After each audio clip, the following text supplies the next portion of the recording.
提到面啊，我们宋朝都有一种说法，凡是用面做的都叫做饼。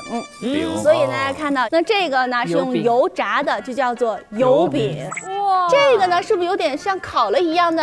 这叫烤饼。哎，对了。下面那这个呢是什么？蒸饼，聪明。蒸饼、烤饼、油饼。对，那我们考考我们的兄长们，就是在宋朝，面条它叫什么饼呢？条饼、面饼、拉饼、馅饼。